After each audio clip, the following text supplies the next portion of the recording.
What's up, guys? This is FJ, and here's another video. And I'm excited to talk about the Adidas NMD S1.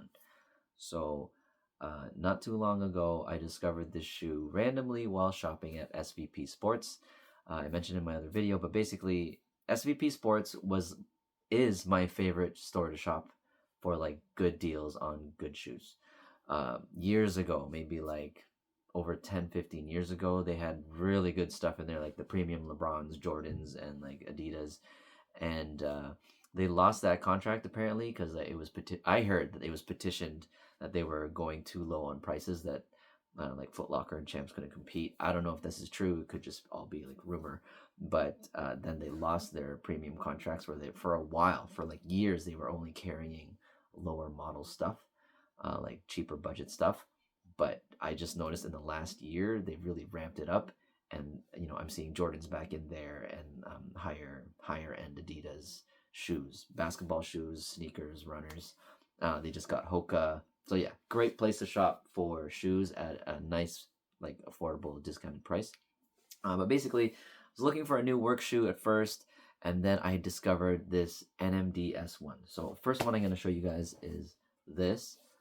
This is black upper, and you've got like the, I guess, white or cream midsole, and the outsole with a bunch of the, I think it's called trefoil, or like the original kind of Adidas logos as the outsole pattern. I've worn this a number of times now.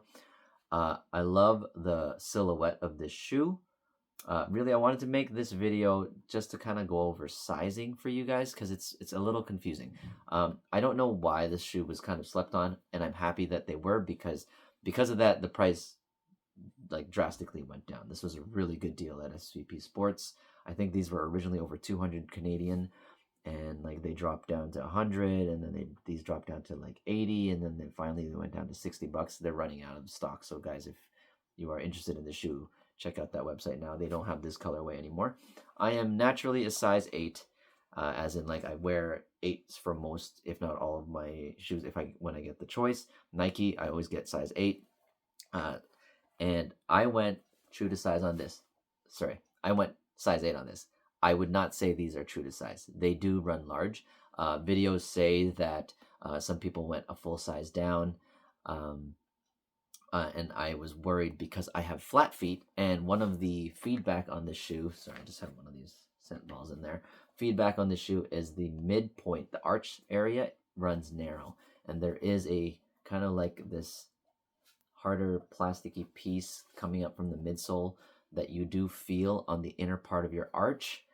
Does it make it unwearable? No. I'm still able to wear these for longer periods, even as a flat footer, but I do see why it's a complaint for people.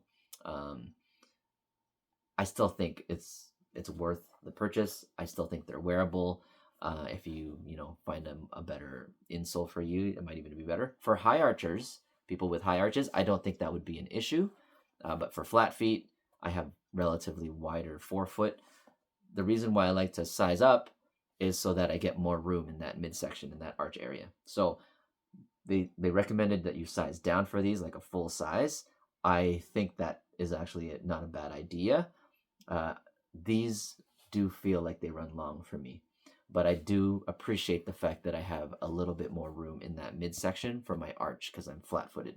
So this is a size 8. And I think if for men's size 8, I'm a men's size 8. I went size 8 for this, and I think, yeah, you can go down if you're a mid-footer. I'll show you guys later because this is this order, but you can go down half a size if the mid arch point is of your foot is flat, or if you have wide feet. If you have high arches, normal foot, kind of like average shape of foot, you can go a full size down, and that's what my wife did. She got matching pair for us. Wanted to get this after our wedding. We kind of like a matching set. So normally she is, I think, yeah, normally she's a size 9, and she went, or yeah, so normally she's between 8.5 and 9, and she went 7.5 in this for women's. This is women's sizing. So Yeah, actually, sometimes she can even go all the way up to size 10, but these definitely run long. They are just narrow. Just keep in mind. But my wife has high arches, so the midsection isn't so much of an issue for her. So bear that in mind. The other pair I wanted to pick up was this NMD S1. Again, if I like a shoe and the price is good, I will get multiple colors. And my original purpose for buying these shoes was because I needed to replace my work shoe. So I'm a photographer. I do a lot of events. I do lots of steps, thousands of steps a day when I work. And I wanted something with a cushy midsole.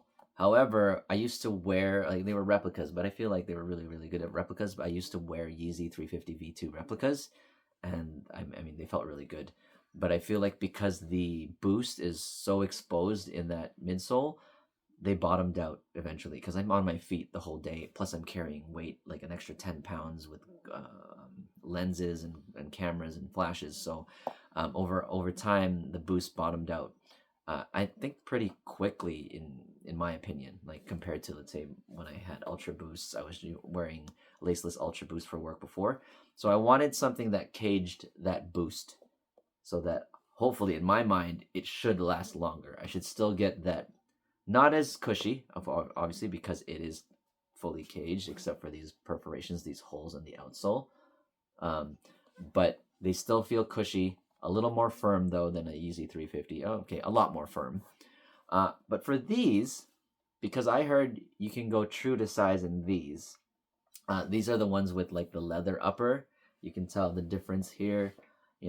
Same silhouette, same outsole, midsole design. The upper, however, goes from, like, a prime knit to, like, this, either synthetic leather or leather. I'm not really sure. It says fusion skin. I wanted this kind of coverage for work because sometimes I get trampled on in the dance floor. People step on my feet, and I wanted a little bit more protection rather than prime knit. So people said go true to size with this shoe. And again, I'm a flat footer, wide kind of forefoot. So I went half a size up on these. And I will say I wish I did it. I did replace the insole with some FP insoles. That way I get a little bit more snug of a fit and better support for my flat feet. But I went 8.5. Still, I wear these for work. I'm okay with wearing these for work. And I get the little bit more wiggle room, over at the toe area. For work, standing on my feet for like 10 to 12 hours, I will say, yeah, I think it's okay that I went half size up because my feet swell up quite a bit in work, through work, after work. So I'd say it wasn't a terrible decision for me, but I think in terms of a really nice fit, I should have gone true to size, just a size 8. So yeah, I recommend going true to size on the NMD S1 with that leather upper. Go half to a full size down on the prime knit, and yeah, even for women's, it goes for women's too.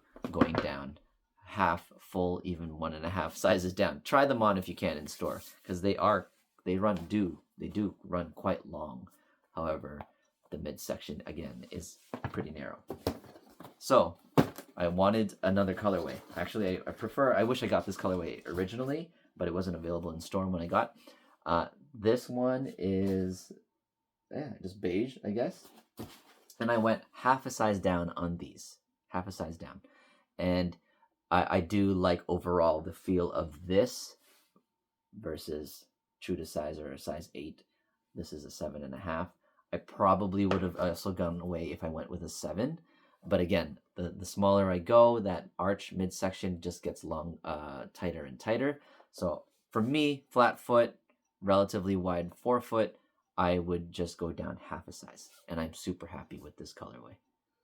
Super sick. I really like beige lately. I've just been like rocking a lot of neutrals. Maybe fall's coming, baggier, more casual look. But yeah, love this colorway. So yeah, I'm just gonna hold these up, guys, for the here, let me use the box. I'm gonna use this for the thumbnail, guys. bam, and bam. Let me know if you guys want to see on feet on these. I'll probably try and do them separately, but yeah, we'll use this for the thumbnail. NMD S1 from SVP Sports, really good price. These 3 prime knit versions are down to $60.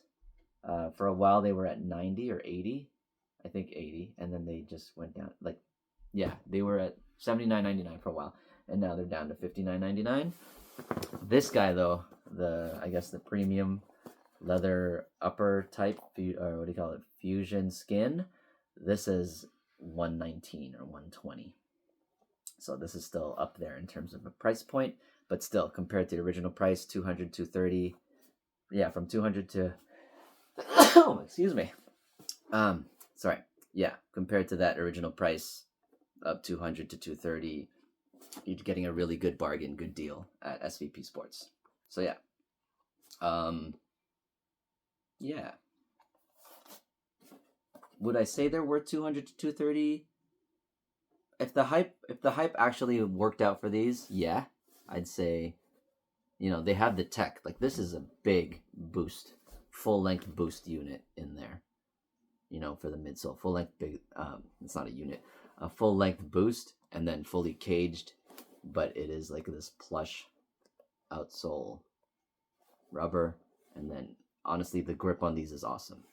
Like, I thought maybe it was a little questionable that they're just a bunch of trefoils, but because they're stacked, like, you can even see, like, it just looks like teeth when you wear them, when you see them from the side profile, or when you're wearing them on feet and as you're walking, they just look like a bunch of teeth. It's pretty sick. But yeah, let me know what you guys think of the NMD S1. How did you guys like them? I still think, you know, I've seen some reviews. They're a little aged now, like 1 to 2 years for some of these videos that I saw for reviews. So I'm guessing that's how old the model is. But I would still say they're definitely wearable. I love the silhouette. This midsole, I'd like to see them implement this, and maybe something that's a little bit more kind for the flat footers or like the wide footers. Something that was not going to ride up in the midsection. But again, still think they're wearable. I highly recommend. Guys, if you like these kinds of videos, give me feedback. What do you think on this camera setup, this microphone? And yeah, if you still like more on-feet type of videos, I'm a multi-subject channel, I guess. Yeah, it's I make a bunch of different kind of videos, but let me know if you guys like these ones, if you find these helpful. Comment down below, like, subscribe. Thanks. Peace out, guys.